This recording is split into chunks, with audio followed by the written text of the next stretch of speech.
भक्तजनों, स्वागत है आपका मेरे YouTube चैनल दिव्य भक्ति और ज्ञान पे।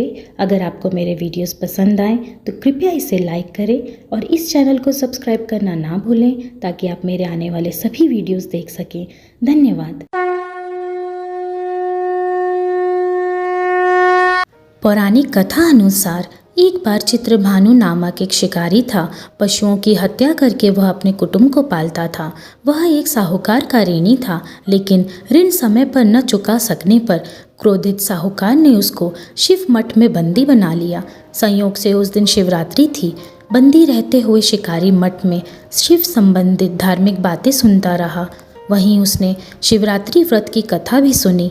संज्ञा होने पर साहूकार ने उसे बुलाया और ऋण चुकाने के लिए पूछा तो शिकारी ने अगले दिन का सारा ऋण लौटा देने का वचन दे दिया। साहूकार ने उसकी बात मान ली और उसे छोड़ दिया। शिकारी जंगल में शिकार के लिए निकल गया, लेकिन दिन भर बंदी गृह में रहने के कारण भूख प्यास से व्याकुल था। सूर्यास्त होने पर वह एक जलाशय के समीप गया और वहां एक घाट के किनारे एक पेड़ पर थोड़ा सा जल पीने के लिए लेकर चढ़ गया, क्योंकि उससे पूरी उम्मीद थी कि कोई न कोई जानवर अपनी प्यास बुझाने के लिए यहाँ ज़रूर आएगा।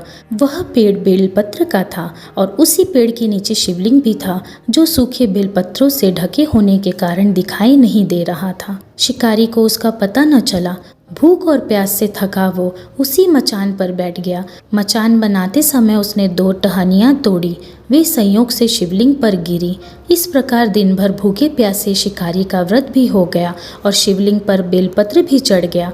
एक पहर रात्रि बीत जाने पर एक गर्भिणी मृगी तालाब पर पानी पीने पहुंची। शिकारी ने धनुष पर तीर चढ़ाकर ज्यों ही प्रत्यंचा खींची, उसके हाथ के धक्के से कुछ पत्ते एवं जल की कुछ बूंदें नीचे बने शिवलिंग पर गिरी और अनजाने में ही शिकारी की पहली पहर की पूजा हो गई।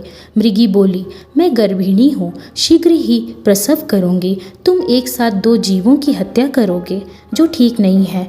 मैं बच्चे को जन्म देकर शीघ्र ही तुम्हारे समक्ष प्रस्तुत हो जाऊंगी, तब मार लेना। शिकारी ने प्रत्यंचा ढीली कर दी और मृगी जंगली झाड़ियों में लुप्त हो गई।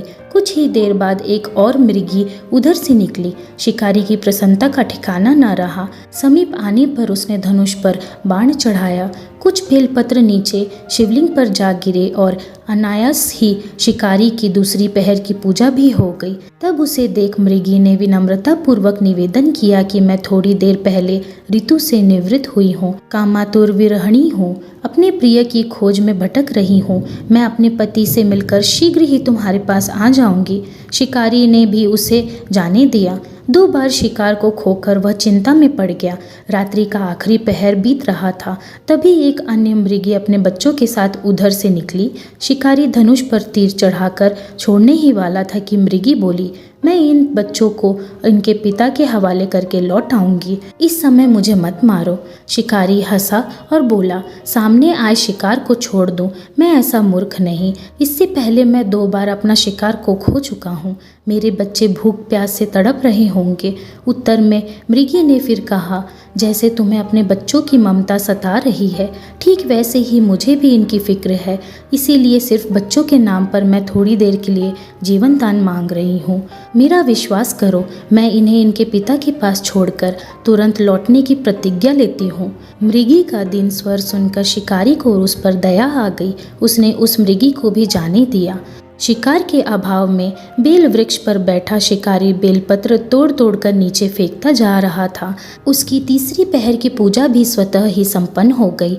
पौ फटने को हुई तो एक हृष्ट पुष्ट मृग उसी रास्ते पर आया। शिकारी ने सोच लिया कि इसका शिकार वह अवश्य करेगा। शिकारी की तनी प्रत्यंचा देखकर मृग विनीत स्वर में बोला, भाई, यदि तुमने मुझसे पूर्व आने वाली 3 मृगियों तथा छोटे छोटे बच्चों को मार डाला है तो मुझे भी मारने में विलम्ब न करो, ताकि मुझे उनके वियोग में एक क्षण भी दुख न सहना पड़े। मैं उन मृगियों का पति हूँ। यदि तुमने उन्हें जीवन दान दिया है तो मुझे भी कुछ क्षण का जीवन दान देने की कृपा करो। मैं उनसे मिलकर तुम्हारे समक्ष उपस्थित हो जाऊंगा। मृग की बात सुनकर शिकारी ने सारी कथा मृग को सुना दी। तब मृग ने कहा, मेरी तीनों पत्नियां जिस प्रकार प्रतिज्ञाबद्ध होकर गई हैं, वे मेरी मृत्यु से अपने धर्म का पालन नहीं कर पाएंगी। अतः जैसे तुमने उन्हें विश्वास पात्र मानकर छोड़ा है, वैसे ही मुझे भी जाने दो।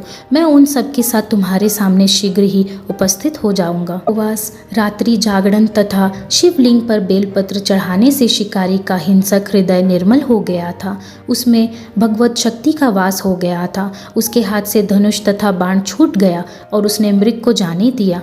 थोड़ी ही देर बाद वह मृग सपरिवार शिकारी के समक्ष उपस्थित हो गया ताकि वह उनका शिकार न कर सके।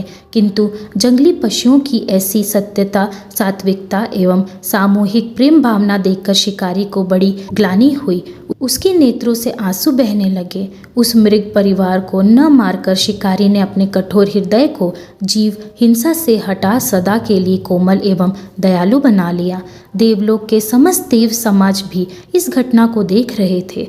उसके ऐसा करने पर भगवान शंकर ने प्रसन्न होकर तत्काल उसे अपने दिव्य स्वरूप का दर्शन दिया तथा उसे सुख समृद्धि प्रदान किया। इस प्रकार महाशिवरात्रि पूजन में व्रत कथा समाप्त हुई। ओम नमः पार्वती पतये, हर हर महादेव की जय।